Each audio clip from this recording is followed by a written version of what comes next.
Williams wearing the black trunks with white trim. Balakin will be fighting out of the red corner as he makes his entrance to the ring. I'm actually excited to see this fight. I know Nate Balakin very well. I'm good friends with his trainer, Manny Farley, and he was sparring to prepare for this fight. Nate did a lot of sparring with Calvin Cater, who as we know, is the number 5 featherweight in the world in the UFC. Wow. Nate punches in combination. It should be exciting. Williams is very strong, though, and he's not an easy out. He went 4 hard rounds with Brandon in his pro debut. Brandon Higgins certainly has a lot of power behind his punches. I'll tell you, I wouldn't want to get hit by one of those. Brandon's a piece of iron. He works so hard, and he's just so physically strong. Well, Nate Balakin is also very physically strong. Nasty Nate Balakin wearing the gold trunks works his way into the ring. Always a big crowd from the Merrimack Valley. That holds true tonight. Yeah, this is just good for boxing as a whole. Boston Boxing does a great job for the Merrimack Valley fighters in particular. Of course. And all of New England. Chelmsford, Haverhill, Woburn, Tingsboro, the list of Lowell, the list goes on and on and on. Introducing first boxing out of the corner to my left. Wearing black trunks with white trim. A Boston Boxing Promotions veteran who comes to us from the city of brotherly love in Philadelphia, Pennsylvania. Ladies and gentlemen, a warm welcome back for Demetris Williams. And his opponent, standing directly across the ring, fighting out of the red corner to my right. Wearing gold trunks with black trim. His record impressive, 2 wins, 0 defeats. He comes to us from nearby Tingsboro, Massachusetts. Ladies and gentlemen, Nasty Nate Balakin. 4 rounds, welterweights.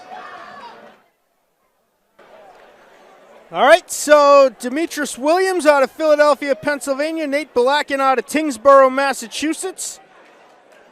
Demetris coming off a TKO loss against Tyler Williams, who is 3-0. That was back on January 31st. He has been out of action since January 31st of 2020. Balakin again wearing the gold trunks, black trim. Williams with the black trunks, white trim. One thing I'm a big fan of Nate Balakin is he very seldom will throw one punch at a time. He punches in nice, tight combinations that are hard to counter. His coach, Manny Farley, whose father actually fought the great, marvelous Marvin Hagler, is doing a great job with him. Right off the bat, Nate feigning, but Demetris Williams is not an easy out for anybody. Balakin comes in with a professional record of 2 wins, 0 losses. Age 27. You can see right off the bat, though, both guys have a good feel for the ring. They're both feinting. They're not just swinging for the fences. You're looking at 2 professionals.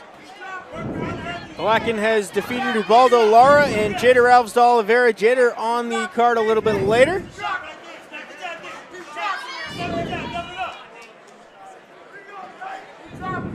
Feeling each other out the early stages. It appears to me right now Williams is just looking to counter. I think Nate should continue to feint as he's doing, just jab a little bit more, and I'm sure Manny's going to want him going to the body. All of Manny Farley's fighters are good body punchers. A couple of soft jabs each way. Now Balakin goes to work on the inside to the body. Big surprise. See, like I said, more than one punch at a time. Right. Multiple punches. Couple quick jabs for Balakin. Williams switched to southpaw stance. When a fighter does that, I love to see them do something right away. If they pose in the position, they kind of give away the advantage of doing. They take the element of surprise out of it. Both guys usually rock the orthodox stance. Oh, Williams with a couple over the top. I'll tell you right now, I've never seen Demetrius Williams in a bad fight. Every time I've seen him, he's been competitive. Oh, Balakin goes to work. He's got Williams on the ropes.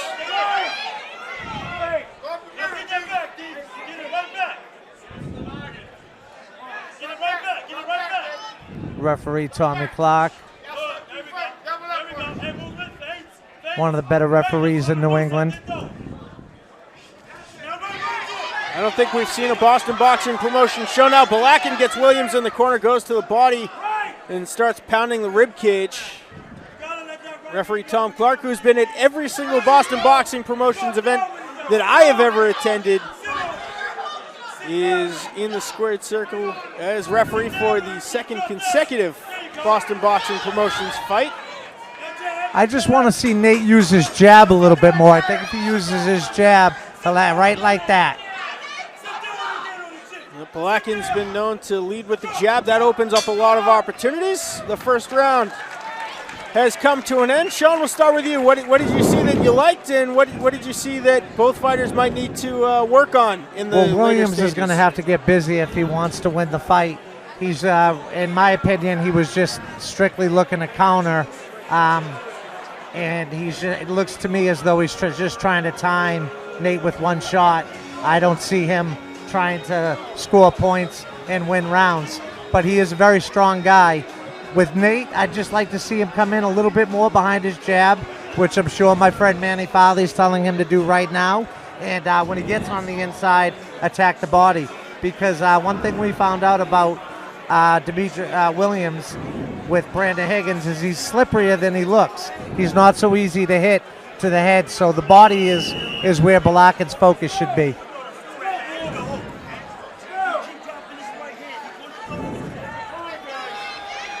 Let's see if Nate makes that adjustment, come in more behind a jab. And sometimes if the jab ain't landing in the head, put it to the chest.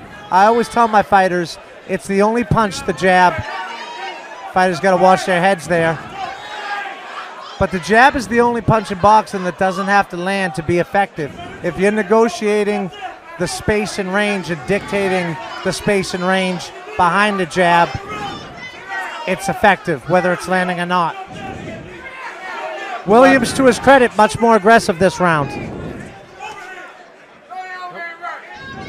Couple of trades early. Balakin goes back, tries to get to the inside of the uppercut, throws a hook now and connects with the upper rib cage. That was the best punch of the fight, in my opinion. Left hook to the body by Nate Balakin. Now, Williams should do something when he's in that southpaw stance. Tried throwing a hook, didn't connect. Nate's had a pretty extensive amateur career. He's not going to get faked out by just stance switching. The guy's got to do, Williams has to do something when he switches that stance. Nate attacking the body there with the right hand. Nate should just simply use the jab a little more. Balakin in the gold trunks, pump fakes there, gets Williams backpedaling to the ropes again, now connects with the body.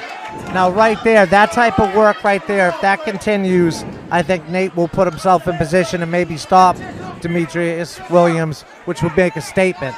And that's what he wants to do. He's definitely carrying the action. Balakin 2-0 coming in. Those little shots on the inside, those add up, those body shots. Especially when you're pounding the ribs, the lungs. You get a fighter that has starting to have some trouble breathing, gets tired a little bit easier. Balakin has controlled the middle of the ring to this point in the round. Good shot to the head. And Balakin takes Good shot to the head. Delayed reaction, yeah. Williams down. That's it. At 9, they're going to wave it off. Very impressive by Nate Balakin. Very few people stop Williams, and my hat's off to Nate. I'm happy for him and his team. And boy, is the main event going to be exciting with Nicky Molina and Robles. Oh, there'll be a couple bombs in that one. The two lightweights love to throw. Let's go, Nate. The crowd from the 1,000 people in attendance here at the Castleton. Great atmosphere. Sean, let's lead into your fight, the Brandon Higgins fight. Higgins had a phenomenal fight against Harry Gigliotti. It was really a toss-up. The judges gave the edge to Harry in that one. Since then, Brandon's really been, trying to get the opponents to get right back up to a fight on that level. Well, believe it or not, sometimes a loss can be a blessing in disguise. Brandon's made a lot of change in as far as how he conditions himself, and I think we're going to see the best version of Brandon Higgins that we've ever seen. I can assure you that it's the best Brandon Higgins I've seen. The last 4 weeks, he's really come into his own, and he's flowing, he's punching a combination, he's light on his feet. Sometimes Brandon has a tendency to kind of get stuck in mud a little, looking for one shot. He's punching in nice combinations. He's not looking for one shot, and I think you're going to see the best performance of Brandon Higgins' career. One thing that I've always noticed about Brandon Higgins is he comes in absolutely shredded. There's not an ounce of fat on that guy. He's pure muscle. No, you're not going to outwork him, that's for sure. But I respect our opponent tonight, and I think we're in for a good challenge and a good test. I just think that Brandon's youth, speed, and work ethic is going to be the difference. Well, we look forward to that one. That is bout number 10 on our stacked card, top to bottom I'll give tonight. you guys a little bit of a spoiler here, too. Look for that body attack. Anybody that faces Brandon Higgins, I'm not giving out much here. They know we're going to be looking to hit that body, and that body attack will pay dividends. Well, Sean, we thank you for joining us for a phenomenal bout number 4. Nate Balakin, a second-round TKO over Demetris Williams. Yeah, after Brandon takes care of business, baby, I'll stop back in. Absolutely, absolutely. Anytime. Thanks for having me, guys. Excellent having you. Thanks, And I just want to plug Mike Bolger, who's going to be fighting on the 29th, the next show. Mikey looks like a movie star, but he's a real fighter. And I think the local boxing fans got something to look forward in him, just like Brandon Higgins. Two classy gentlemen that stay out of trouble and basically live in the gym. Two guys that are good for boxing. Thanks for having me, guys. Thank you, Sean. We'll go to Peter Zimbor for the official announcement. From nearby Tingsboro, Massachusetts, Nasty Nate Balakin.